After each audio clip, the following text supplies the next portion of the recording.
Last class में हमने volume strength start किया था, याद है या भूल गए?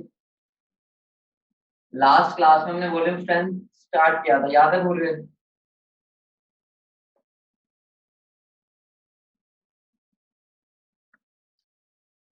याद है?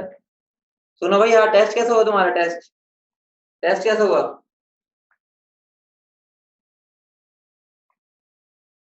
ठीक था? देखो बेटा, अगर किसी क्वेश्चन में दिक्कत है, ठीक है, डाउट हो रहा हो कि भाई इसका आंसर ये होना चाहिए, तो वो मुझे भेज देना। ठीक है, तुम्हारा डिस्कशन भी जल्दी करेंगे। आज इसको खत्म करना तो खत्म कर लेते हैं। ठीक है। तो बाकी अगर किसी चीज में कोई डाउट है तो पूछ लेना, ठीक है, पर्सनली पूछ लेना। कोई ऐसा ना बचे कि वैसे डिस्कशन तो होगा ही। आज हम इसको खत्म करना है, ठीक है, चैप्टर को, इसलिए आज मैं खत्म कर रहा हूँ। ठीक है, मुझे बता देना जहाँ पे तुम्हें लग रहा है कि भाई आंसर गलत है। ठीक है। एक तो वो वाला पक्का, ठीक है, वो ठीक कर लेना। जहां पर पूछा 1 ग्राम में किसमें सेम नंबर ऑफ मॉलिक्यूल्स होंगे, ठीक है, उसमें 2 ऑप्शन बनेंगे, सी और डी दोनों हो सकते हैं। ठीक है, बाकी तो और कोई मुझे लगा नहीं, बच्चों ने भेजा नहीं। इसमें बच्चों का डाउट आया था जिन्होंने भेजा। ठीक है, स्टार्ट करें। बोलो।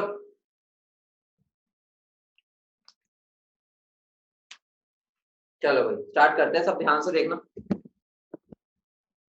लास्ट क्लास में हमने एक चीज सीखी थी, लेबलिंग। याद है सबको? हमने लास्ट क्लास में लेबलिंग सीखी थी। लेबलिंग में क्या था?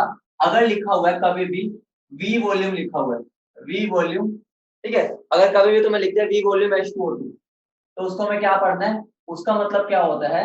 मेरा वी, ठीक है, वॉल्यूम O2 मिलेगी मुझे 1 वॉल्यूम H2O2। सबको याद है इतनी बात? ठीक है। ये भी वॉल्यूम लीटर भी हो सकता है, ml भी हो सकता है, कुछ भी हो सकता है। ठीक है, अगर ये ml हो गया तो ये भी ml, ये अगर लीटर हो गया तो ये भी लीटर। इतनी बात क्लियर है सबको? बोलो, इतनी बात क्लियर है? बोलो। अब देखो, हमने क्या बोला था? हमने ये बोला था कि H2O2 में हमें रिलेशन निकालना है, किस किस के बीच में, याद करो। मैंने बताया था H2O2 में मुझे रिलेशन निकालना है O2 की वॉल्यूम में। ठीक है, मतलब मुझे क्या निकालना है? मुझे रिलेशन निकालना है इसमें और इसमें। सबको याद है?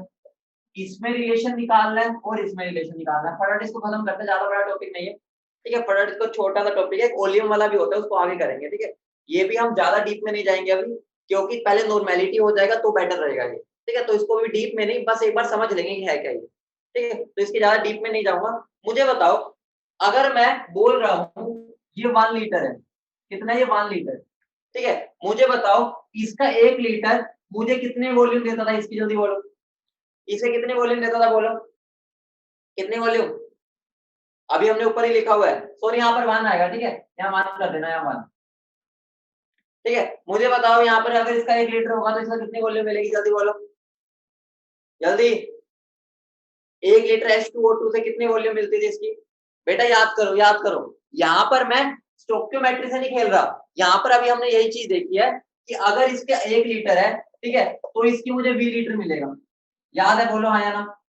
लेकिन कंडीशन क्या थी? एसजीपी पे ऊपर यही तो लिखा है हमने, देखो। इसका अगर 1 वॉल्यूम होगा तो इसका मुझे वी वॉल्यूम मिलेगा।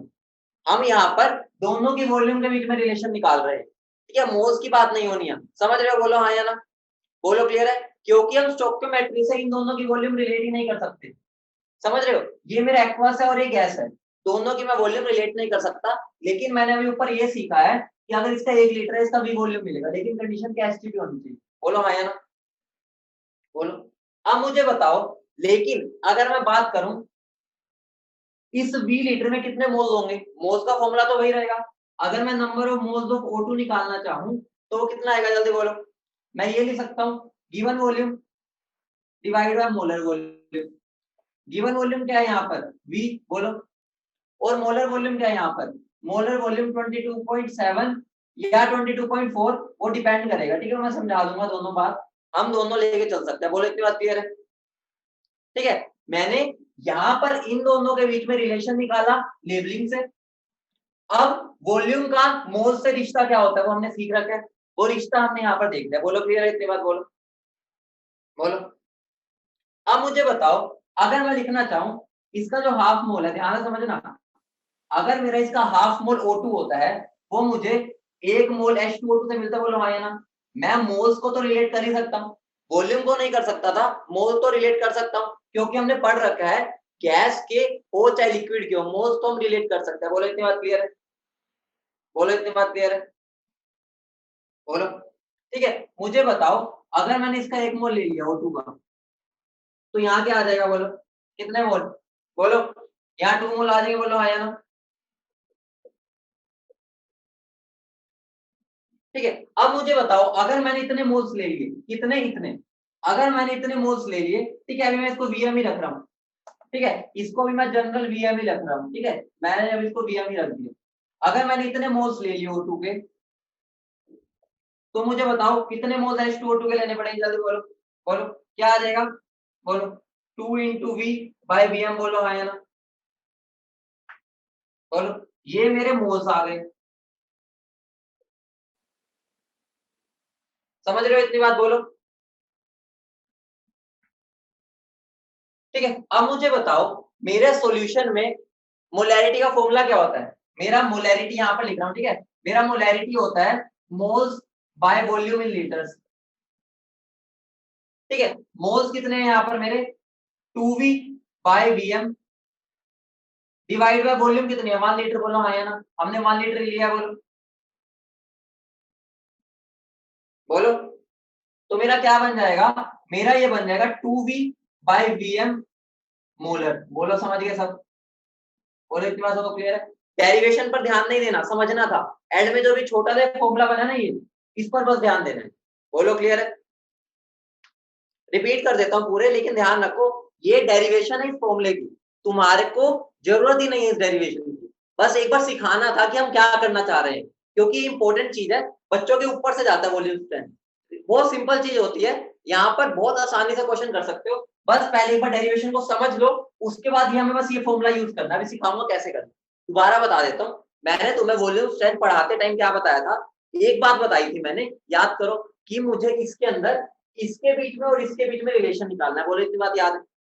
लेकिन ये एक्वस था और ये मेरा गैस था। बोलो, अब इन दोनों की वॉल्यूम के बीच में डायरेक्ट रिलेशन तो नहीं निकाल सकता, ठीक है, तो हमने वहां पर वॉल्यूम स्ट्रेंथ का यूज किया। वॉल्यूम स्ट्रेंथ मुझे क्या कहता है? अगर मैं इसका 1 लीटर लूंगा तो मुझे इसका 20 लीटर देगा। याद है? ये तो हमने लेवलिंग से समझा। बोलो इतनी बात क्लियर है? फटाफट बताओ, इतनी बात क्लियर है? अब मुझे बताओ इस 20 लीटर में कितने मोल्स है O2 के? इस 20 लीटर में कितने मोल्स है वो निकाल लिए। बोलो इतनी बात भी क्लियर है? ठीक है, अब देखो मुझे पता है, अब स्टोइकियोमेट्री पर आ जाओ, बस अब सिंपल है, अब कुछ काम नहीं बचा, यहाँ तक ही काम था मेरा बस। अब मुझे क्या पता है, इसका आधा मोल होता है तो वो 1 मोल से बनेगा, आधा मोल 1 मोल से, तो 1 मोल कितने से? 2 मोल से, तो इतने मोल्स कितने से वो मैंने निकाल दिया। बोलो इतनी बात क्लियर है? तो मेरे मोल्स आ गए किसके? H2O2 के। लेकिन अगर मुझे मोलैरिटी निकालनी है, मोलैरिटी क्या होता है? Given moles by volume litres में। मोल्स मेरे ये लीटर में, वॉल्यूम गिवन कितनी है? 1 लीटर, मैंने मान लेके किया है, तो मेरा यहाँ मान से डिवाइड होगा तो ये मोलैरिटी होगी। बोलो जितने मोल उतनी मोलैरिटी की होगी, वॉल्यूम मान की। बोलो इतनी बात क्लियर है? बोलो इतनी बात क्लियर है?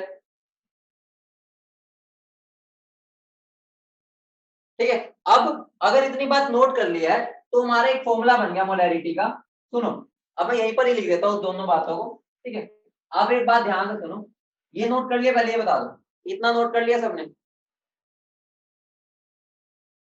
ना बेटा, बोर्ड में तो ये दूर दूर तक नहीं है बेटा, बहुत दूर दूर तक नहीं है। बोर्ड तो भाई भूल जाओ, नीट में भी बहुत कम चांस है इसके, यूज हो सकता है, डायरेक्ट क्वेश्चन नहीं आएगा। ठीक है, बोर्ड तो भाई भूल जाओ, बोर्ड वालों को तो पता भी नहीं होगा ये क्या होता है। ठीक है, रब कर दूं? बताओ। नहीं बेटा, हमें सॉल्यूशन की वॉल्यूम लेनी होती है, ये तो गैस बन के ऊपर निकल गई। ठीक है, फटाफट नोट कर लो।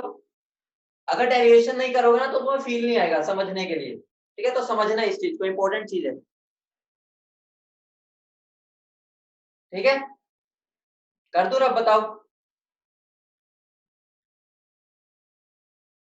चलो, अब अगर मैं तुम्हें इस चीज को बिल्कुल सिंप्लीफाई कर दूं, ये तो मैंने समझाया, आया कहां से, इसके ऊपर एक आधा न्यूमेरिकल करेंगे, अगले चैप्टर में पढ़ चलेंगे, ठीक है, फिर रिडोक्स पे। अभी फटाफट इसका एक आधा न्यूमेरिकल करके आगे बढ़ते हैं।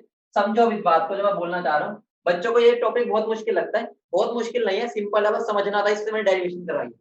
अब मेरा मुझे बताओ मोलैरिटी का फॉर्मूला क्या है? मोलैरिटी का फॉर्मूला क्या है? 2V/Vm। बोलो हाँ या ना। ठीक है, अब देखो अगर मैं यहाँ पर, ठीक है, अगर मैं Vm की वैल्यू 22.7 लेता हूँ, Vm की वैल्यू कितनी लेता हूँ? 22.7। ठीक है, तो मेरी मोलैरिटी क्या आ जाएगी? बोलो 2V/22.7 कितना बन जाएगा? V/11.35 molar. बोलो समझ गया? बोलो अभी बताता हूँ, अभी समझ जाओगे, टेंशन ना लो।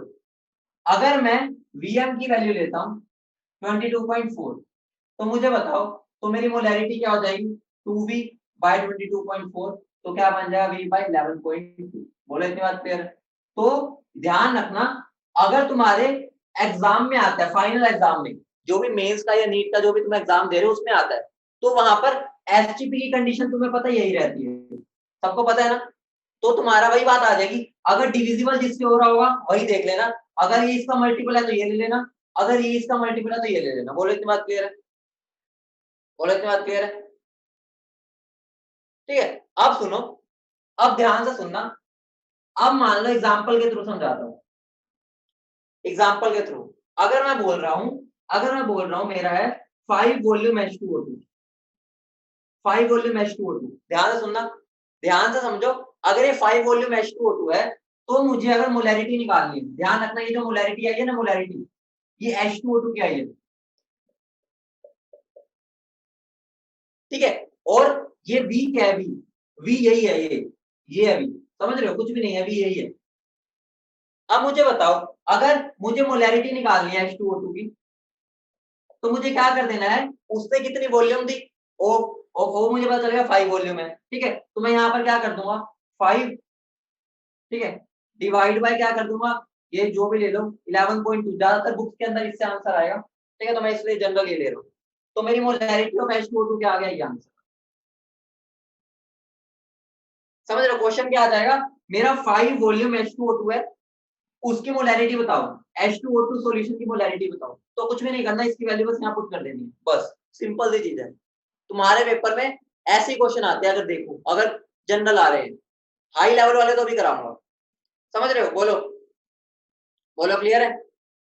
ठीक है, अगर मैं दे देता यहाँ पर 10 वॉल्यूम H2O2 है, तो मोलैरिटी बताओ H2O2 की। तो बस क्या कर देना है, मोलैरिटी क्या हो जाएगी? 10 डिवाइड बाय 22, 10 डिवाइड बाय 11.2, ये मेरा आंसर आ गया। बोलो सबको फंडा क्लियर है? फंडा क्लियर है? बोलो। अब देखो, पेपर में जो क्वेश्चन आते हैं ना, ध्यान रखना, जो बेसिक समझाई थी ना, बेसिक्स रीड करना, वो बस तुम्हें यूज करना है। ध्यान सुनो, वो समझने के लिए था। पेपर में अगर कभी क्वेश्चन आता है, ध्यान से सुनो, बहुत सिंपल क्वेश्चन आते हैं, इस बात पर इधर देखो, सब इधर देखो। पेपर में अगर क्वेश्चन आएगा वॉल्यूम स्ट्रेंथ पर, तो तुम्हारा सबसे पहला काम एक होना चाहिए, उसको, उससे मोलैरिटी निकाल लो सॉल्यूशन की।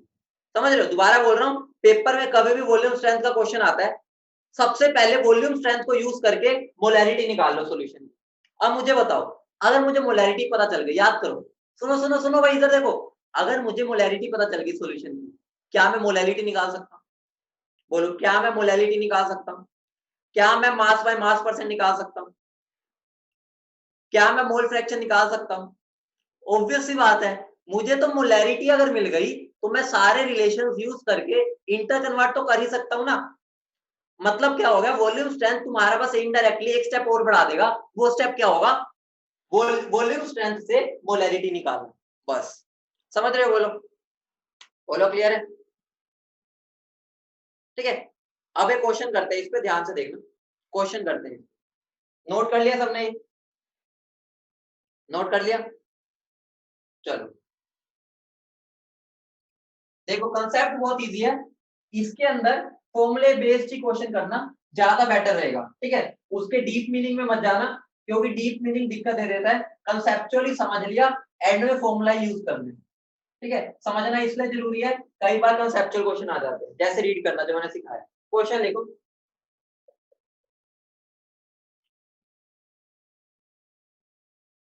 मेरे पास क्या है? 15 वॉल्यूम H2O2 है, जो कि मेरा 200 ml है। ठीक है, कंडीशन क्या है, 1 atm पर है और 273 केल्विन पर है। मेरा क्वेश्चन है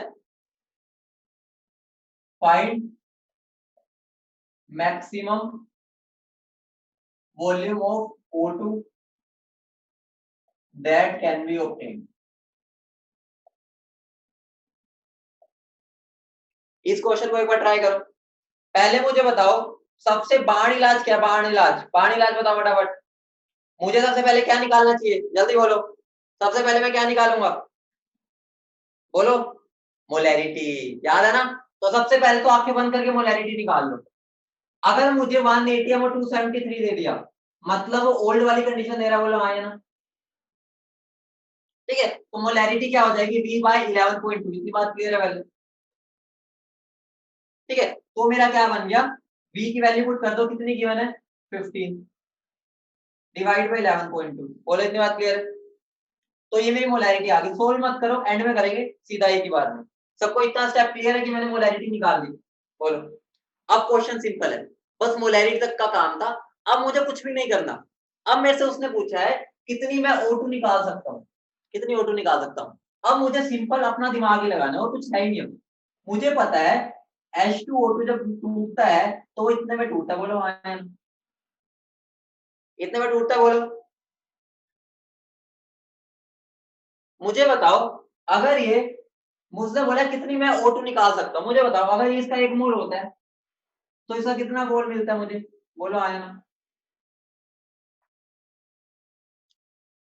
ठीक है, अब मुझे बताओ इतने में कितने मोल्स होंगे, इतने में कितने मोल्स होंगे बताओ। कुछ भी नहीं करना, मुझे पता है अगर मुझे नंबर ऑफ मोल्स निकालना है तो मुझे वॉल्यूम से मल्टीप्लाई करना है। वॉल्यूम कितनी है, वॉल्यूम, वॉल्यूम कितनी है बोलो, वॉल्यूम कितनी है 200 है। ठीक है, तो मैं उसको लीटर में कर लूं ताकि मुझे डायरेक्ट मोल्स मिल जाए। ठीक है, क्योंकि मैं मोल्स में डील कर रहा हूँ, डायरेक्ट मोल्स निकल मिल जाए, तो मैं क्या करूंगा, इसको मल्टीप्लाई कर दूंगा वॉल्यूम से 0.2 से। बोलो इतनी बात क्लियर है। कितना बन जाएगा ये, ठीक है, ये यहाँ आ गया, ये 2 पर गया, ये 3 पर गया, ये 2 पर, ये गया, तो क्या बन गया ये, ठीक है, 3/11.2। बोलो इतनी बात क्लियर है, यही आएगा ना। पूरा सोल्व नहीं कर रहा, जितना रिक्वायरमेंट है उतना कर रहा हूँ। बोलो,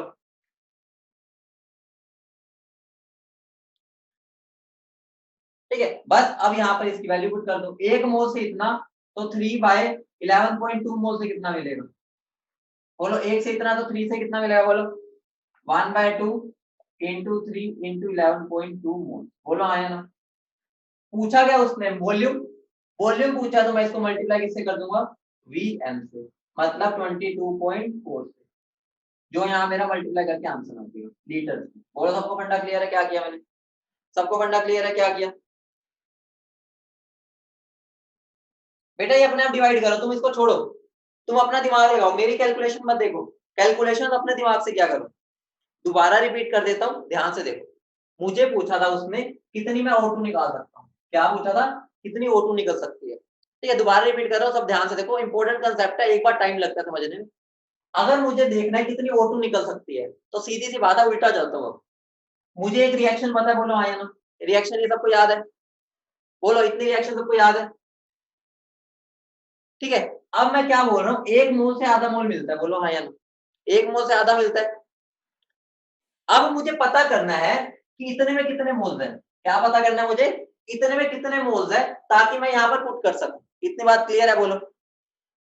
अब मुझे अगर इससे मोल्स निकालने हैं तो सबसे पहले वॉल्यूम स्ट्रेंथ से मुझे क्या करना पड़ेगा, मोलैरिटी निकालनी पड़ेगी, फिर मोलैरिटी से मोल्स निकालने पड़ेंगे। अगर मोल्स आ गए फिर मैं मोल्स को यहाँ पर पुट कर दूंगा, वही क्या है। अब फंडा समझ आया, बोलो क्लियर है। ठीक है, इसको सोल्व करने में 3 आएगा, शायद 3 आ रहा होगा। ठीक है, 3 लीटर आ रहा होगा। अब एक क्वेश्चन तुम समझ गए हो ना कैसे करना है, फील करो इस क्वेश्चन को कैसे करना है, बहुत आसान है। बस एक फर्क क्या है, मैंने यहाँ पर फ्लो चार्ट बना दिया है, बस एक स्टेप फालतू हो गया। अगर मान लो मैं इसकी जगह मोलैरिटी दे देता तो तुम क्वेश्चन कर लेते, क्योंकि हम इसके साथ फेमिलियर हो चुके हैं, समझ रहे हो। बस अब मैंने फर्क क्या कर दिया, वॉल्यूम स्ट्रेंथ दे दिया। बोलो क्लियर। बेटा ये मोल्स आया ना, मुझे उसने वॉल्यूम पूछा है, तो इस मोल्स को मल्टीप्लाई तो करना पड़ेगा ना।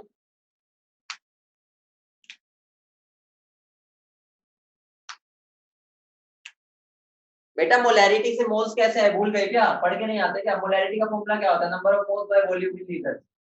तो मेरे मोल्स क्या हो जाएंगे, molarity into volume in litre. भूल गए क्या, टेस्ट भी दे बैठे अब तो, अभी भूलोगे। ठीक है, आगे बढ़े। बेटा मेरे से वॉल्यूम पूछा तो मोल्स को वॉल्यूम में कन्वर्ट कर, अरे यार तुम बेसिक्स भूल रहे हो यार, गलत बात है ये। एन क्या होता है, given volume by molar volume, तो वॉल्यूम क्या हो जाएगा, एन इनटू वीएम। यार ऐसे करोगे तो भाई अपना बेड़ा गर्क कर रहे हो, पढ़ नहीं रहे तुम। अगर कोई बच्चा भी ये पूछ रहा है मोल से ये मल्टीप्लाई क्यों किया, मतलब यार अपने साथ बहुत गलत कर रहे हो, बहुत पछताओगे आगे अगर ऐसे क्वेश्चन पूछोगे। ये रिलेशन तो भाई हमें 15-20 लेक्चर हो गए करते हुए।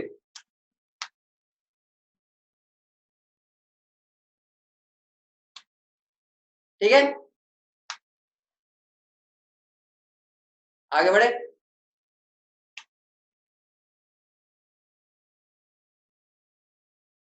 चलो भाई आगे आगे लिखो क्वेश्चन।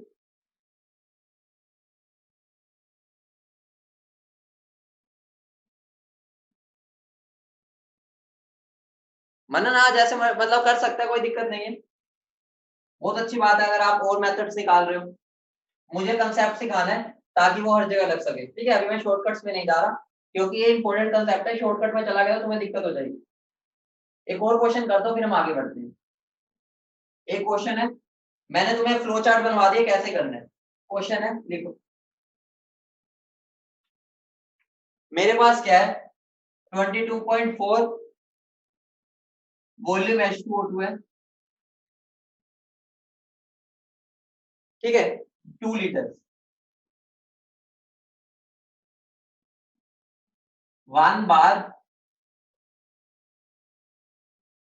ठीक है 1 बार छोड़ो, इसको पुराना वाले ले लो, ठीक है पुरानी कंडीशन ही ले लो, ठीक है कोई फर्क नहीं पड़ेगा वैसे। ठीक है, मान लो ये 1 atm है और 273 केल्विन है। इससे मेरा क्वेश्चन है, how many moles of H2O can be obtain.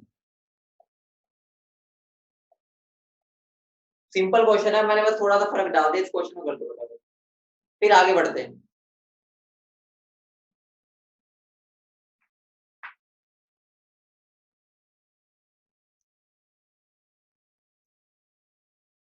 बहुत बढ़िया, समझ रहे हो। देखो पहले वॉल्यूम स्ट्रेंथ से मोलैरिटी निकालो, मोलैरिटी से मोल्स निकालो, मोल से फिर बस स्टोइकियोमेट्री में पुट कर दो। मैंने पूरा फ्लो चार्ट ही बता दिया तुम्हें। ठीक है, वॉल्यूम स्ट्रेंथ से मोल्स निकाले तो कैसे निकले, ठीक है, तो मुझे पता है मोलैरिटी क्या होता है, वॉल्यूम स्ट्रेंथ डिवाइड बाय, ठीक है 11.2, तो कितना बन जाएगा 2 मोल, 2 मोलर बोलो। अब मुझे ये निकल चुका है मेरा, अब मुझे मोल्स निकालना है, तो मल्टीप्लाई क्या करना है, वॉल्यूम से। ठीक है, कितनी गिवन है 2 लीटर, तो क्या आ जाएगा 4, ठीक है कितने 4 मोल्स आ गए, बोलो आया ना। अब मुझे स्टोइकियोमेट्री में जाना है, स्टोइकियोमेट्री मुझे क्या बताती है, H2O2 है, वो H2O प्लस हाफ O2 में टूटता है। ठीक है, अगर इसका 1 मोल है तो वो 1 मोल ही है, ठीक है स्टोइकियोमेट्री बता रही है मुझे। तो इसके अगर 4 मोल है तो H2O भी कितना होगा, 4 मोल, आंसर 4 मोल आ गया। बोलो क्लियर है, क्लियर है बोलो, समझ गए ना सब।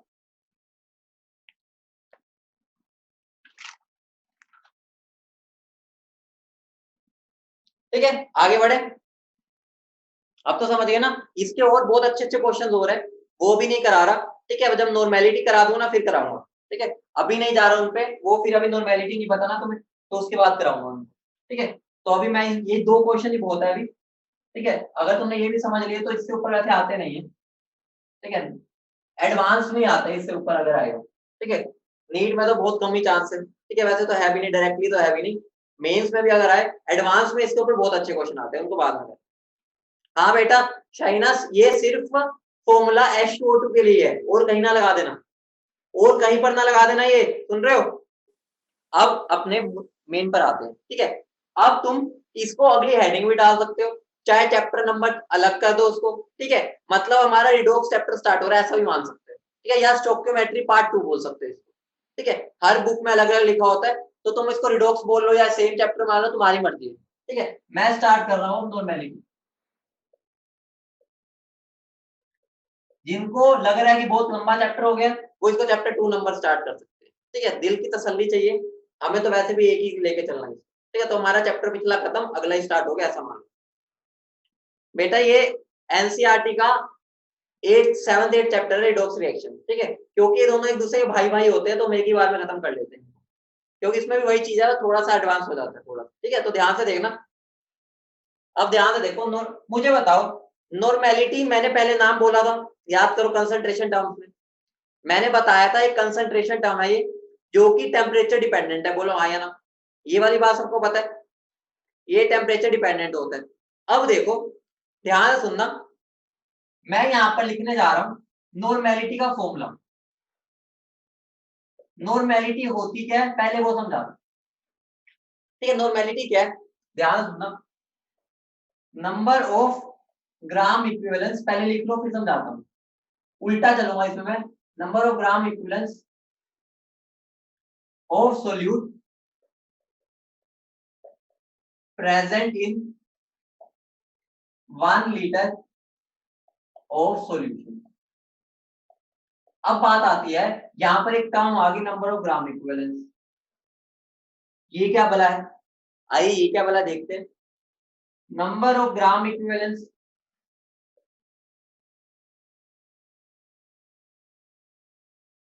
नंबर ऑफ ग्राम इक्विवेलेंस क्या है, given mass by equivalent mass, by equivalent mass. अब एक और चीज आ गई, अब क्या हो गया भाई, ये इक्विवेलेंट मास क्या भला है, समझ रहे हो। अब बात आती है इक्विवेलेंट मास क्या है, उल्टा चल रहा हूं मैं जान के। इक्विवेलेंट मास है मेरा molar mass divide by N factor. अब देखो, अब तुम्हारे माइंड में आ होगा एन फैक्टर क्या है। देखो हर एक चीज में मैंने अलग अलग चीज बोल दी, ठीक है, और तुम्हें पता नहीं कि वो चीज है क्या। मतलब इसका मतलब क्या हो गया, मुझे थोड़ा उल्टा स्टार्ट होना पड़ेगा, बोलो। पहले मुझे ये सीखूंगा तो मैं ये सीख पाऊंगा, ये सीख पाऊंगा तो मैं ये सीख पाऊंगा, ये सीख पाऊंगा तो भाई मैं ये सीख पाऊंगा, समझ रहे हो। मतलब मैं उल्टा चल रहा हूँ, बोलो क्लियर है सबको, बोलो क्लियर है। अब हाँ भाई बेटा ठीक है, समय पता है जितना पता है, ठीक है, पूरा नहीं है। अब मुझे बताओ, अब मेरी बात समझ के पहले बोलो, बोलो इतनी बात क्लियर है, ठीक है। अब देखो सबसे पहली बात पे आता हूं मैं, एन फैक्टर पे। किस पर आ रहा हूं मैं, एन फैक्टर पे, ठीक है। ध्यान से सुनना, एन फैक्टर है क्या, एन फैक्टर क्या है, समझ रहे हो, बोलो। अब देखो अगर मुझे एन फैक्टर निकालना है, नोट कर लिया सबने, नोट कर लिया, बोलो सबने नोट कर लिया, ठीक है। जल्दी नोट कर लो बेटा फटाफट। बेटा दोबारा बता रहा हूँ, नॉर्मेलिटी ऐसी चीज है जो धज्जियां उड़ा देती है। मोल कंसेप्ट से लगा लो कि एक नंबर, एक या दो तीन नंबर ऊपर है, अगर हम उसमें बात करें कि कितनी ट्रिकी है, तो सबका ध्यान इधर होना चाहिए, कोई क्लास मतलब छोड़ेगा नहीं, जो छोड़ेगा उसका भाई बहुत दिक्कत हो जाएगी। और ऐसा भी हो सकता है कई बच्चे जो वीडियो देखते हैं ना लास्ट में भाग जाते हैं, वीडियो जरूरी नहीं है कि उसी टाइम आ जाते, तुम्हें भी पता है, कई बार 24 घंटे से ऊपर भी लग रहे हैं, किसी किसी दिन हो जाता है, फिर तुम नेक्स्ट लेक्चर भी समझ नहीं पाओगे, और उसके बाद वो पिछली वीडियो आती है। तो भाई लाइव क्लास में ही समझना है सारा, वी रिकॉर्डेड लेक्चर तो बस तभी देखना है जब एक आधा पॉइंट समझना हो, ठीक है। चलो भाई आगे बढ़ते हैं। देखो मतलब क्या हो गया, मतलब ये हो गया, अगर मुझे एन फैक्टर समझ आ गया, ध्यान से सुनो, अगर मुझे एन फैक्टर समझ आ गया तो मैं इक्विवेलेंट मास समझ जाऊंगा या इक्विवेलेंट वेट, इक्विवेलेंट वेट समझ आ गया तो भाई मैं नंबर ऑफ ग्राम इक्विवेलेंट समझ जाऊंगा, नंबर ऑफ ग्राम इक्विवेलेंट समझ आ गया तो मैं नॉर्मेलिटी समझ जाऊंगा। मतलब अगर मुझे एक एक करके सब समझ आ जाए, मैं नॉर्मेलिटी क्या मतलब पूरा रिडॉक्स चैप्टर समझ जाऊंगा। बोलो क्लियर है इतनी बात, इतनी बात समझ रहे हो। मतलब जिसने एन फैक्टर सीख लिया ना, वो सब कुछ सीख गया, ऐसा समझ के चलते। बोलो, अब देखो बहुत सिंपल सी बात है, मैं बात कर रहा हूं सबसे पहले N factor calculation. N factor क्या है वो देखते हैं। एन फैक्टर कैलकुलेशन कराता हूं मैं सबसे पहले, ध्यान से समझो, बहुत सिंपल चीज है, बहुत सिंपल। बस अगर सीक्वेंस में चलते जाओगे तो क्लियर हो जाएगा। अब मैं अगर बोलूं एन फैक्टर क्या है, ध्यान से देखना, डिफरेंट डिफरेंट स्पीशीज के लिए मैं एन फैक्टर कर दूं, ठीक है। तो अगर मुझे सबसे पहले अगर मैं स्टार्ट करता हूं, मुझे एन फैक्टर कैलकुलेशन करनी, ठीक है।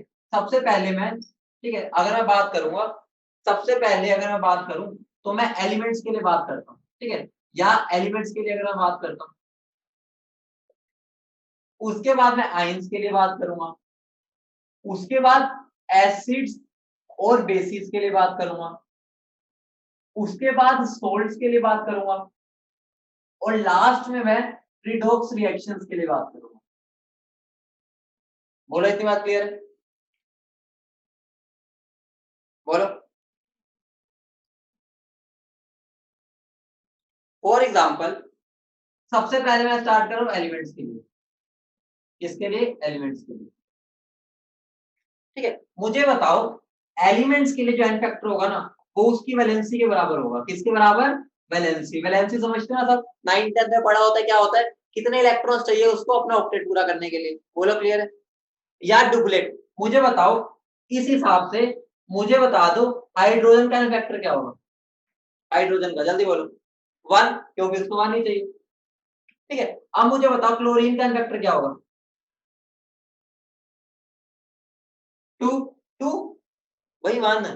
कौन सी प्राण, कौन सी दुनिया से आए हो? ऑक्सीजन का क्या होगा?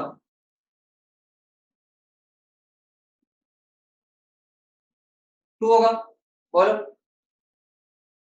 ठीक है। अब मुझे बताओ, अगर मैं ऐसा लिख रहा हूं H2 का क्या होगा? H2 का, हाइड्रोजन के लिए 1 है, तो H2 के लिए क्या हो जाएगा? 2। Cl2 के लिए क्या होगा? बोलो, 2। O2 के लिए क्या होगा?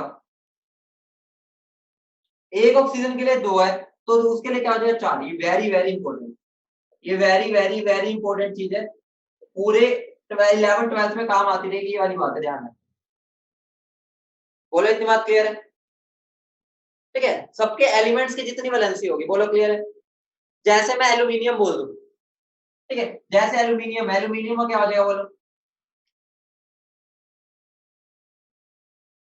बेटा, वैलेंसी चार्ज नहीं देखना यहाँ। एल्यूमिनियम के लिए कितना हो जाएगा? 3। बोलो आया ना, क्योंकि उसको 3 चाहिए होते हैं ना, सबको याद है। मैग्नीशियम के लिए 2, सोडियम के लिए 1, ठीक है। तो समझ गए कैसे होना है, सिंपल चीज है बहुत ही। क्लियर है? बोलो, क्लियर है फंडा? ठीक है, अगला मैं आता हूं आयंस के लिए। आयंस का जो एन फैक्टर होगा वो उसके चार्ज के बराबर होगा, किसके बराबर? चार्ज के बराबर। बोलो, क्लियर है इतनी बात? बेटा साइन नहीं चाहिए होता एन फैक्टर, एन फैक्टर का कोई साइन नहीं होता, नंबर होता है बस, ठीक है। एन फैक्टर का कोई साइन नहीं होता, ठीक है। अब मुझे बताओ, अगर मैं लिख रहा हूं O2 माइनस, तो इसका एन फैक्टर कितना होगा? जल्दी बोलो। O2 माइनस का 2, N3 माइनस का, N3 माइनस का 3, Na प्लस का +1, ठीक है। अगर मैं लिखूं Cl माइनस का,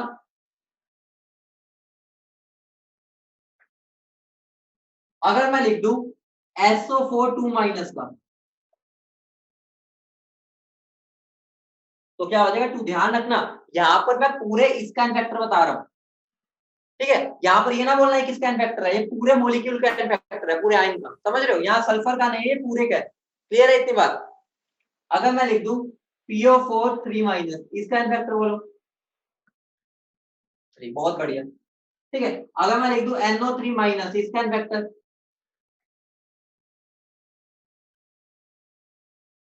बहुत बढ़िया, सब समझ गए? सबको क्लियर है? बोलो, क्लियर है ना?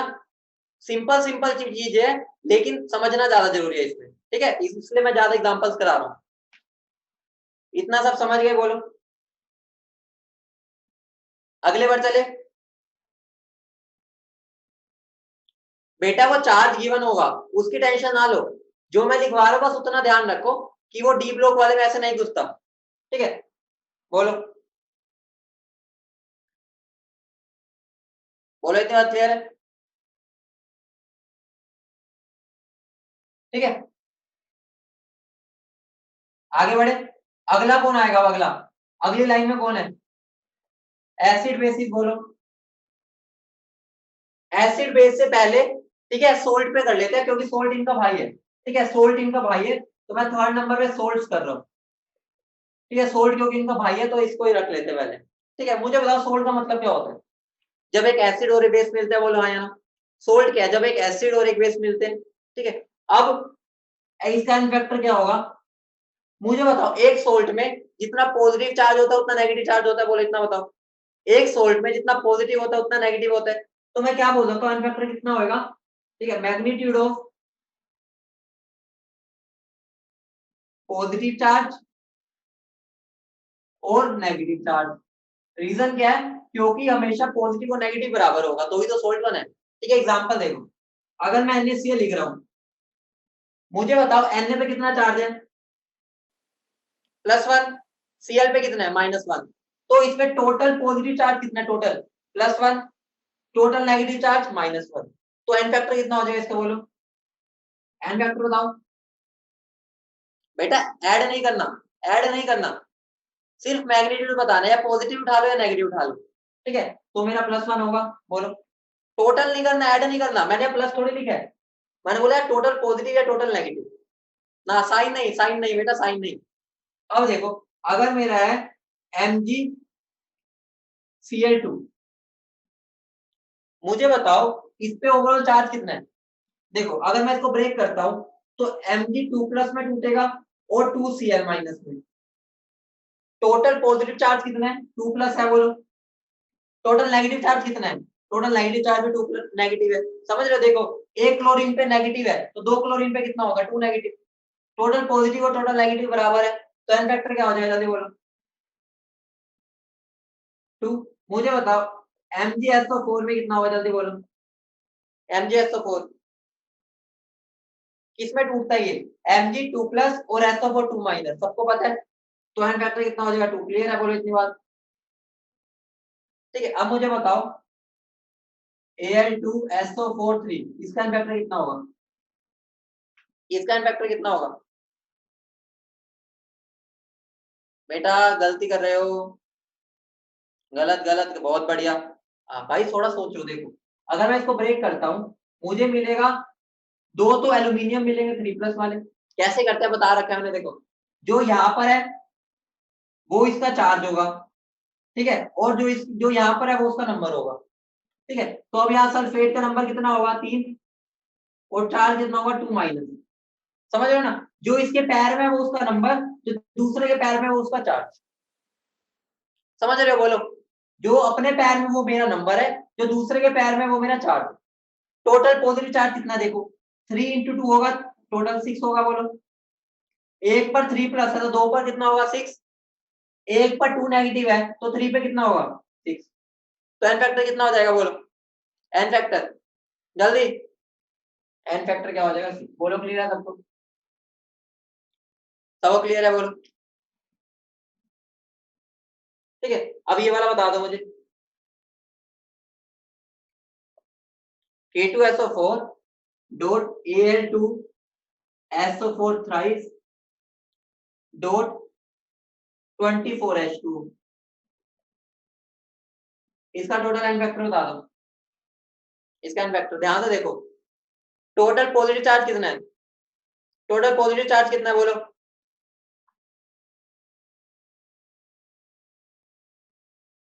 टोटल पॉजिटिव गिन लो या टोटल नेगेटिव, कितना आएगा बताओ? बेटा क्या कर रहे हो इतना खतरनाक? बेटा ये पानी है ना, पानी, पानी को नहीं लेते, वो वाटर ऑफ क्रिस्टलाइजेशन है। पानी को मत लेना बेटा, वो वाटर ऑफ क्रिस्टलाइजेशन है, पानी नहीं लेते। ये एलम का फॉर्मूला होता है, एलम, सुना होगा तुमने। तो मुझे बताओ यहाँ से टोटल पॉजिटिव या नेगेटिव चार्ज कितना आ रहा है? यहाँ से 2 आ रहा है, बोलो। यहाँ से कितना आ रहा है? यहाँ से 6 आ रहा है, तो टोटल पॉजिटिव ले लो या टोटल नेगेटिव, टोटल कितना हो जाएगा 8। बोलो समझिए, क्लियर है बोलो। अगला एग्जांपल देखो, CaCl2 dot MgCl2 dot 6H2, इसका बता दो, इसका इफेक्टर, इसका इफेक्टर बता दो। यहां से कितना आएगा, यहां से 2, यहां से कितना आएगा 2, टोटल कितना हो जाएगा 4। बोलो सबको फंडा क्लियर है? आसान है ना, आसान है ना, कोई दिक्कत तो नहीं?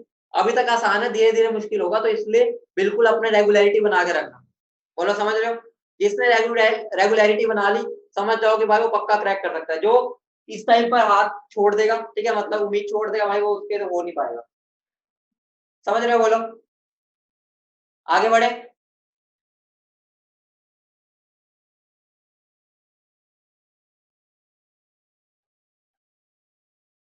अगला एसिड बेस पर आ जाओ, बोलो।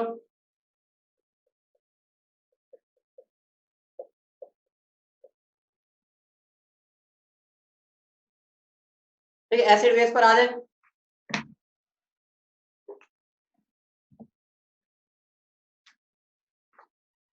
बेटा देखो, जो K2SO4 वाला था, एलम वाला, टोटल पॉजिटिव चार्ज देख लो।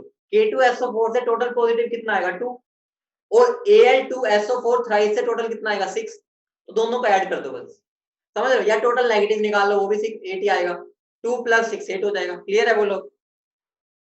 अब ध्यान से समझना, एसिड और बेस की अगर मैं बात करता हूँ, सबसे पहले मैं एसिड्स की बात कर रहा हूँ। एसिड्स का फैक्टर होता है उसकी number of replaceable H+ ions. बोलो क्लियर है? जिसको हम उसकी बेसिसिटी भी बोल देते हैं। क्या बोल देते हैं? उसकी बेसिसिटी। ध्यान रखना, एसिड्स की बेसिसिटी होती है और बेसिस की एसिडिटी होती है। समझ रहे हो? बोलो। कई बार वो बोल देता है इसकी बेसिसिटी बताओ इस एसिड की, तो हम सोचते हैं भाई ये क्या हो रहा है, एसिड दे रखा है और बेसिसिटी पूछ रहा है। तो बेसिसिटी का मतलब बस इतना है कि नंबर ऑफ H+ कितने होते हैं। समझ रहे हो? बस ये नाम होता है इसका। अगर एग्जामिनर बोल दे H2HCl की बेसिसिटी बताओ, तो मतलब बोल रहा है एक मॉलिक्यूल कितने H+ देता है, तो आंसर क्या हो जाएगा 1। क्लियर है? बोलो। तो मुझे बताओ इसका एन फैक्टर क्या हो जाएगा? N factor 1। अगर मैं H2SO4 दे दूं, उसका एन फैक्टर कितना? बोलो। एन फैक्टर ये तो मैंने सिखा ही रखा है, याद करो। याद करो, मैंने जब एसिड्स का शॉर्टकट सिखाया था, यही यूज किया था हमने। बोलो। ठीक है, अब मान लो H3PO4 दे दिया, बताओ क्या है एन फैक्टर? बोलो क्लियर है? अब ध्यान रखना, अब ध्यान रखना, जो एन फैक्टर है ना, ठीक है, एन फैक्टर रिएक्शन पे डिपेंड करता है। किस पर डिपेंड करता है? रिएक्शन पर। ठीक है, एग्जांपल देखो, अगर मैं लिख रहा हूं, ध्यान से देखना, अगर मैं NaOH प्लस H2SO4 लिख रहा हूं, एक रिएक्शन में मैंने क्या लिख दिया, एक रिएक्शन में मैंने लिख दिया Na2SO4 प्लस H2O, और एक और मैंने रिएक्शन लिखी जिसके अंदर इन दोनों ने रिएक्ट किया, तो क्या बनाया NaHSO4 प्लस H2O। अगर मैं तुमसे क्वेश्चन में पूछूं, ध्यान से देखना, अगर मैं तुमसे क्वेश्चन में पूछूं H2SO4 का एन फैक्टर क्या है, मुझे बताओ इधर H2SO4 ने कितने H+ डोनेट किए, एन फैक्टर क्या आ जाएगा 2। लेकिन इधर H2SO4 ने कितने H+ डोनेट किए 1। समझ रहे हो? कितने डोनेट किए 1। तो यहाँ पर एन फैक्टर क्या हो जाएगा 1। बोलो सबका फंडा क्लियर है? मतलब जो एन फैक्टर है, ठीक है, वो रिएक्शन पर भी डिपेंड करता है।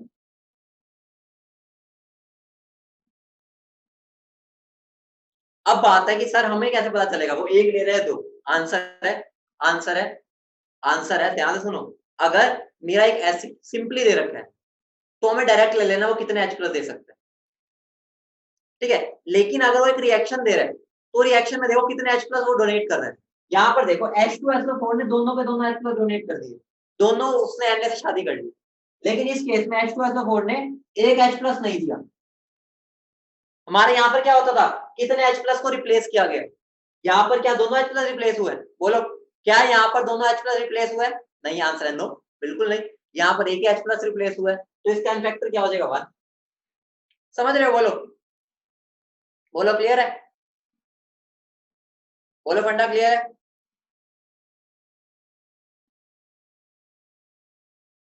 ठीक है, अगर मैं तुम्हें बोलूं H3PO3, इसका इनवेक्टर क्या होगा?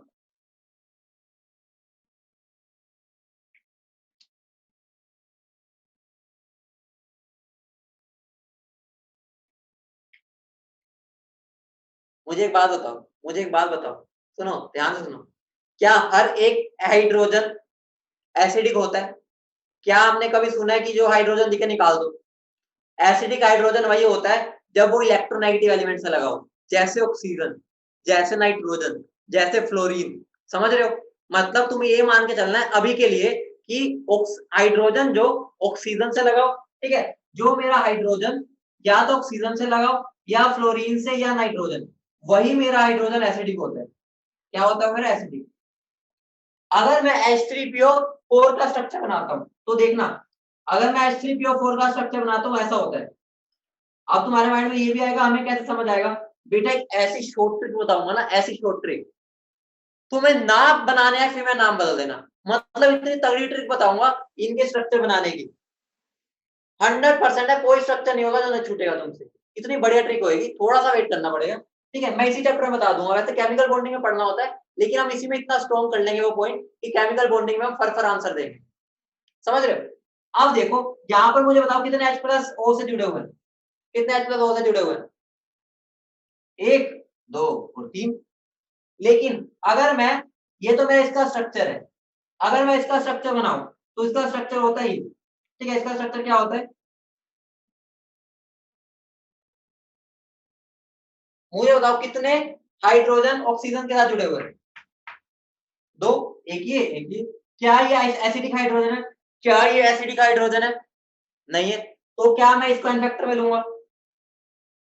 ऐसे बहुत सारे केसेस हैं। ठीक है, अभी मैं उनका नाम नहीं ले रहा क्योंकि अभी तुम्हें स्ट्रक्चर नहीं बनाने आते, वो भी मैं थोड़े मतलब 1-2 दिन में सिखाऊंगा जब उसकी बारी आएगी। अभी बेसिक समझना है, ठीक है, तो उसकी टेंशन ना लो, मैं तुम्हें ऐसे ट्रेन कर दूंगा स्ट्रक्चर बनाने में, तुम्हें कोई स्ट्रक्चर नहीं होगा जो नहीं बनेगा। ठीक है, 100% है। बस अभी समझ लो कि ये वाले का n फैक्टर 2 क्यों है, क्योंकि यहाँ पर वो एक ही H प्लस को डोनेट कर पा रहा है। समझ रहे हो? 2 H प्लस को। हाँ बेटा शाइना, वो भी सिखाऊंगा, टेंशन ना लो बेटा। सोल्स के केस में नहीं लेंगे रोहित, सिखाऊंगा क्यों, रीजन बताऊंगा, अभी इक्विवेलेंट वेट में बताता हूँ। बोलो क्लियर है? लिख लिया? बोलो, लो हट गया, लो कर लिया, चलो बहुत बढ़िया। आगे बढ़ते हैं, अगला जो है वो है बेसिस के लिए। किसके लिए? बेस के लिए। अब तुम भी बता दोगे, बेस का तो सेम हो गया।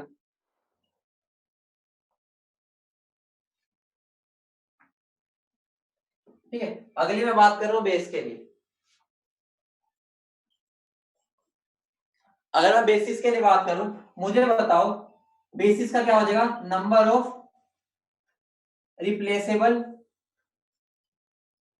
OH माइनस, बोलो, या मैं उसको क्या बोल देता हूँ उसकी, और उसको क्या बोल सकता हूँ मैं उसकी, जल्दी बोलो क्या बोल सकता हूँ, और क्या नाम हो सकता है? और क्या नाम? एसिडिटी। ठीक है, अब मुझे बताओ अगर मेरा NaOH है उसकी बेस एन फैक्टर कितना होगा? KOH का क्या होगा एन फैक्टर? CaOH ट्वाइस का क्या होगा एन फैक्टर? बोलो फटाफट बताओ। इसका 1, इसका 1 और इसका 2। बोलो क्लियर है? ठीक है, लेकिन अगर मैं खेला खेल जाऊं तुम्हारे साथ, वो खेला क्या है, मैंने तुम्हें रिएक्शन ही दे दी। क्या दे दी? रिएक्शन। ठीक है, तो यहाँ पे मेरा क्या बन रहा है, मान लो यहाँ पर अगर मैं बनाना चाहूं तो मेरा बनेगा CaCl2 प्लस H2, और दूसरा मैंने ले लिया HCl प्लस CaOH का ट्वाइस।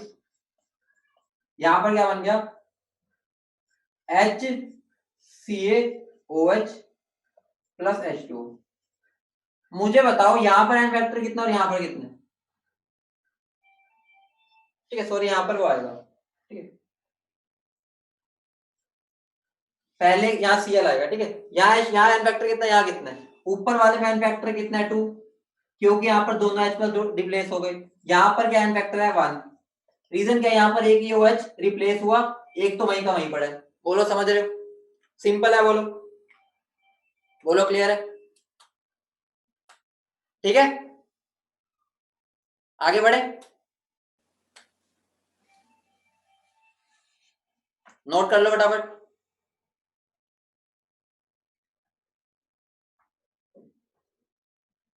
बेटा ये जो रिडॉक्स रिएक्शन है ना, रिडॉक्स रिएक्शन, ये मैं अभी बात ही नहीं करूंगा, अभी तुम्हें रिडॉक्स रिएक्शन ही नहीं पता।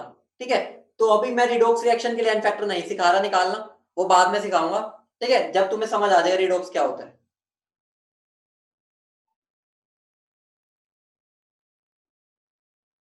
प्रशांत बेटा यहाँ पर वीक वगैरह की हम डिपेंड करेगा, ठीक है, मैं स्ट्रॉन्ग की बात कर रहा हूँ, वो तुम्हें जब क्वेश्चंस होंगे तो वहां क्लियर करवा दूंगा। ठीक है बेटा, वन इसलिए आया क्योंकि इस बेस ने सिर्फ एक OH दिया, दूसरा OH उसने दिया ही नहीं, वो कह रहा है भाई मैं इसको दूंगा नहीं, बहुत प्यार है मुझे इससे। अगर मैंने OH दिया ही नहीं तो यहाँ पर तो ये था ना कितने OH रिप्लेस हो रहे हैं, यहाँ पर एक ही हुआ। क्लियर है, बताओ।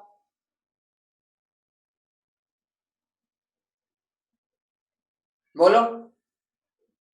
ठीक है, अब मैं तुमसे कुछ क्वेश्चन पूछ रहा हूँ फिर एंड करते हैं। क्वेश्चन क्या है मेरा, find equivalent weight of the following.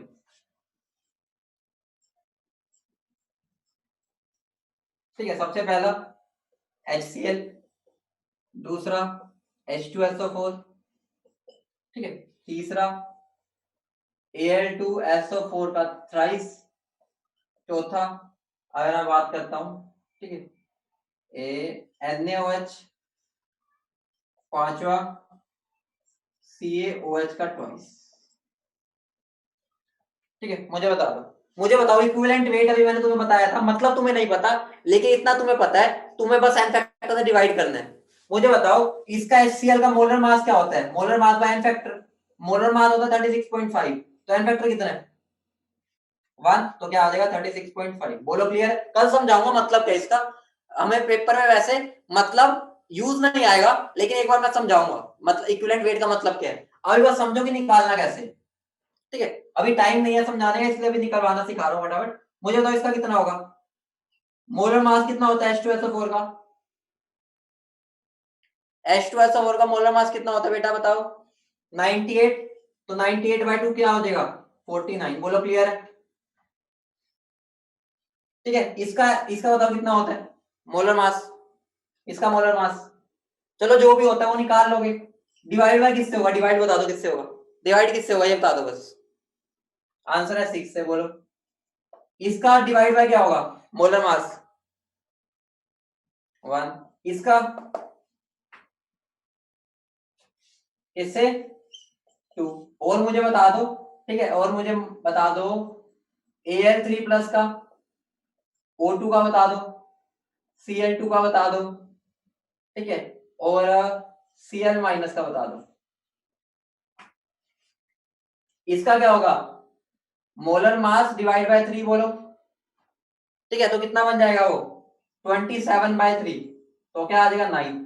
इसका बताओ O2 का, O2 का बताओ, तो क्या होगा 32 डिवाइड बाय एन फैक्टर क्या आया था O2 का, जल्दी बोलो, एन फैक्टर क्या आया था 4, तो क्या बन जाएगा 8। बोलो समझ गए। Cl2 का बताओ, Cl2 71 डिवाइड बाय क्या होगा 2, ठीक है, क्या बन जाएगा 35.5। Cl माइनस का बताओ, Cl माइनस का 35.5 डिवाइड बाय 1। ठीक है, समझ गए, आसान है, आसान है, कोई दिक्कत तो नहीं लग रही, कोई दिक्कत तो नहीं। बेटा ये देखो इसका एन फैक्टर क्या होता है बता तो रखा है 6, अभी तो बताया थोड़ी देर पहले। तो मोलर मास तुम्हें बताया, निकाल इसका 27 इंटू 54, 54 और 98 इंटू 3 कर लो, ठीक है, उसको 6 से डिवाइड कर दो बस। बेटा अभी पीछे ही सिखाया था मैंने, याद करो, अभी नोट्स तो देखो, सो रहे हो क्या। O2 अभी तो निकलवाया था एलिमेंट्स के अंदर, इंपॉर्टेंट भी मार्क कराया था, देखो एक बार उसको। O2 का कैसे है देखो, एक ऑक्सीजन कितना था 2 था वैलेंसी के बराबर, तो 2 ऑक्सीजन आ जाएंगे तो कितना हो जाएगा 4।